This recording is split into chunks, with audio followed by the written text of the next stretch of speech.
The movie starts with an aerial view of London's sprawling skyline, gradually zooming in on the rough, crime-ridden area where teenager Tom lives. As he sits at his computer, loud screams and disturbing noises from outside his window fill the air. The next morning on his way to school, Tom is caught off guard by his friend Danny, who sneaks up behind him and hands over a stolen phone, offering it for a bargain. During class, Tom struggles to focus on the lesson, his attention constantly drawn to Lucy, his close friend whom he has feelings for. After class, Danny gives Tom some advice, encouraging him to confess to Lucy just before they spot her walking their way. She passes by, and as they continue walking, Lucy casually asks Tom if he can help her with studying and invites him over later that evening. After pacing around at home for hours, feeling anxious, Tom finally decides to go to Lucy's house. When he arrives, the front door is wide open, making him uneasy as he steps inside cautiously. Passing through the living room, Tom is alarmed to see Lucy's brother unconscious on the floor in front of the television. Startled, he begins to call out for Lucy, but is suddenly confronted by 4 masked men emerging from her room, one of them holding a camera, recording. In shock, Tom tries to escape, but as one of the men draws a gun, he panics and calls the police. The criminals, unwilling to take any chances, shoot him in the head as he attempts to flee. Tom wakes up in the hospital almost 10 days later. As he regains his bearings, he spots his grandmother, Nan, sitting by his side, relieved to see him awake. The doctor later explains that fragments of his phone were embedded in his head and that they'll need to closely monitor him for any potential side effects. Still shaken by what happened, Tom lets Nan take him home, but not before ensuring that Lucy is safe and has also returned home. During the taxi ride back, Tom experiences something strange. He hears what feels like radio frequencies in his head, but he dismisses it, thinking it's just a passing sensation. A few days after settling back in, Nan gently urges Tom to visit Lucy, suggesting that she would appreciate seeing him. Taking Nan's advice to heart, Tom decides to visit Lucy's apartment, though he's still experiencing strange interference with electronic devices. When he arrives, Lucy's mother greets him and lets him into her room.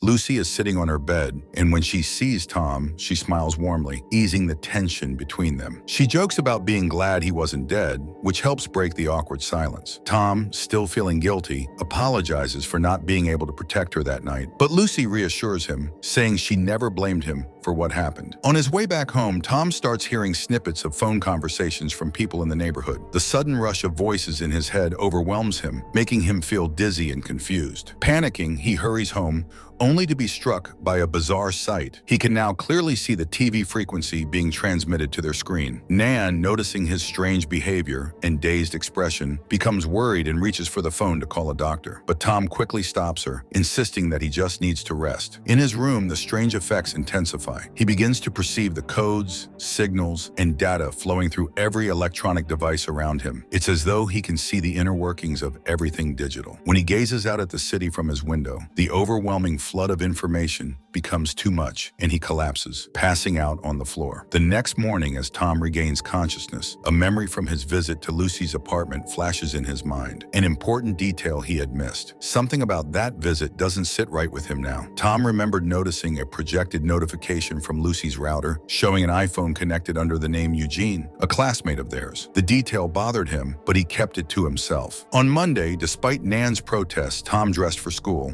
Before heading there, he stopped by Danny's house, and the two friends embraced, with Danny relieved to see him alive. As they walked together, Danny mentioned he hadn't heard much about what happened that night and advised Tom to let it go, move on, and forget. In class, Tom couldn't focus on anything but his growing anger. Using his newfound abilities, he accessed Eugene's phone and discovered a horrific video, proof of Lucy's assault. Fury took over. Concentrating on Eugene's phone, Tom caused it to overheat, frying it in Eugene's hands, leaving the boy shocked and confused. That night, Tom attended a party Danny had invited him to, but his mind wasn't on having fun. Instead, he carefully scanned the crowd, mentally matching faces to the attackers he remembered from the video, identifying details that set them apart. Meanwhile, Lucy had withdrawn from everyone, isolating herself in her room, unable to face the world. Intoxicated by alcohol, in his own rage, Tom spotted Eugene and was ready to confront him. Just as he moved in, Danny stopped him, dragging him outside. Danny scolded Tom, reminding him he'd just survived a gunshot wound and urging him not to do something reckless. Tom, still heated, revealed that he knew Danny was involved in dealing drugs. Danny didn't deny it. Instead, he admitted it, explaining that he was trying to climb the ranks. He insisted that one day, when he was at the top, he'd stop all the criminal activities happening around them. After leaving the party, Tom went to Lucy's house. house, hoping to lift her spirits. They stood on her balcony, talking quietly when Tom noticed Lucy tense up. Down below, Eugene and his friends were walking by. The fear and tension in Lucy's face made something snap in Tom. He knew then that he couldn't let it slide. He made a decision. He was going to get revenge for Lucy, the girl he loved. In the days that followed, Tom began using his abilities to track Eugene and his group by tapping into their phones, monitoring their movements, and keeping tabs on their activities. He started interfering with their electronic devices, causing glitches and disruptions, and realized just how powerful his new skills had made him. The next day, during a school assembly, Tom decided to escalate his revenge. He hacked into the school's projector system and played a recording he had taken of Cass, one of Eugene's friends, in a compromising position. The entire auditorium watched in shock, humiliating Cass in front of the whole school. Feeling satisfied with what he had done, Tom went to see Lucy afterward and told her about what happened. Intrigued, Lucy texted the mysterious number that had been messaging her recently, unaware that it was actually Tom responding telepathically. She asked if the person behind the text was the one messing with Eugene and his gang. Tom, using his mind to communicate, responded without hesitation. As Lucy continued asking questions, he kept answering, making sure she had no reason to suspect it was him. Lucy then asked why the gang had targeted her. Tom learned from her that the attack had been meant as punishment for her older brother, who had refused to get involved with the gang. They had lashed out at Lucy to send a message. Sitting beside her, Tom silently responded to her questions, maintaining the illusion that he was just another anonymous helper. When Lucy asked for the name of her secret ally, Tom told her to call him I-Boy. Wanting to lift her spirits, Tom suggested they go out to eat, knowing she hadn't left the house since the attack. He promised her that he would never leave her side again and vowed to protect her from now on. On their way back to Lucy's house, Tom and Lucy are stopped by Eugene and his friends. They accuse them of being the ones messing with them. Tom quickly handles the situation by sending the gang a fake text that clears them of suspicion. The next night, Tom follows the gang and watches as they try to steal a car. Using his powers, he locks them inside the car and causes the engine to overheat, filling it with smoke. Through the radio, Tom demands they tell him who ordered the attack on Lucy. Panicked, Cass blurts out their boss's name. After finding out who was behind it all, Tom goes to the boss's house and hacks into their TV, playing a video of him urinating in Cutz's car. Furious at the insult, Cutz and his crew rush outside.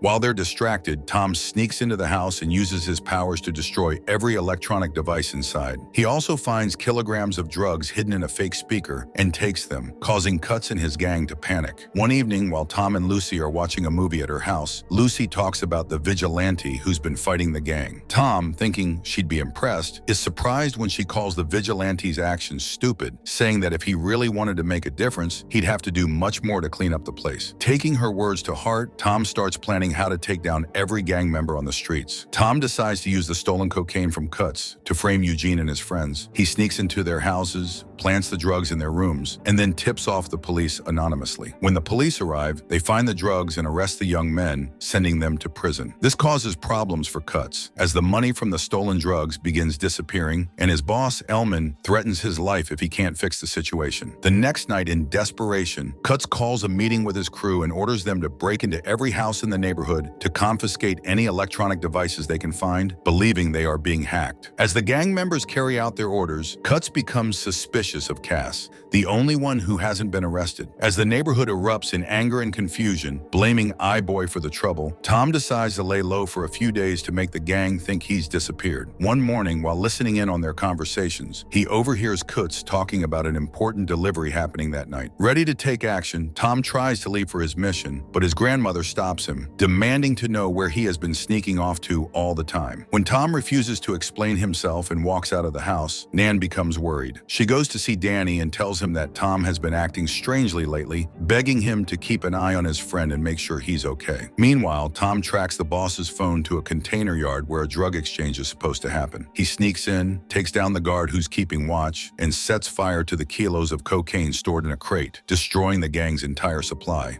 But as soon as the fire starts, gang members who had been hiding in the shadows rush out and attack Tom. They beat him badly, and just when things seem hopeless, Tom uses his powers to send sharp static into their heads, making them drop to the ground in pain. Seizing the opportunity, Tom escapes, even though Cutz tries to shoot at him. But Cutz's aim is off, and Tom gets away. Exhausted and wounded, Tom collapses in the street and ends up spending the night there. The next day, Tom and Lucy get into a heated argument because he missed their plan to go to the exam together. He tries to chase after her to apologize, but as they're walking, they see a crowd gathered, all looking at something shocking. Cass hanging from his house, clearly used as a warning to others. Horrified by what he's witnessed, Tom retreats to a secluded rooftop to think about everything that's happened. He starts to question his actions and whether he's made things worse. A little while later, Danny shows up, asking where Tom has been and pointing out that he hasn't been showing up for any of the exams. Danny's concerned, and it's clear he's starting to worry about his friend's sudden disappearance from his usual life. As a concerned friend, Danny gives Tom some heartfelt advice, urging him not to waste his life before walking away. Later that night, Tom is startled by noises coming from the living room. When he goes to check, he is shocked to find Elman, Cutts, and their henchmen sitting there. Elman reveals that he knows Tom has special abilities and threatens to harm Lucy if Tom doesn't steal money for him. To Tom's horror, Elman also reveals that Danny was the one who betrayed him. Using the phone the gang used to record Lucy, Tom manages to secretly call the police and leads them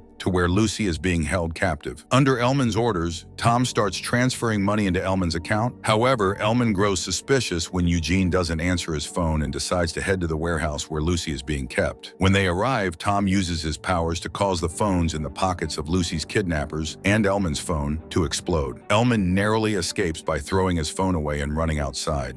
Tom chases after him, but before he can act, he's struck on the head. A brief struggle ensues, and in a final burst of strength, Tom unleashes all of his power, flinging Elman across the ground. Exhausted, Tom collapses and passes out. Tom wakes up in the hospital, where his grandmother is by his side, relieved that he is safe. After recovering, Tom returns home, both he and Nan grateful that he survived the ordeal. A few days later, Danny approaches Tom, offering him all the money he had received from Elman in exchange for betraying him. Tom refuses to take the money, walking away and leaving Danny to deal with the weight of his guilt. In the final scene, Tom takes Lucy on a rooftop date. He prepares a picnic, and together they watch the city skyline. As they stand together, Lucy kisses Tom and holds him close, thankful for everything he's done for her. With that, the movie concludes. We hope you enjoyed our video. Don't forget to subscribe for more amazing movies, and we'll see you in the next one.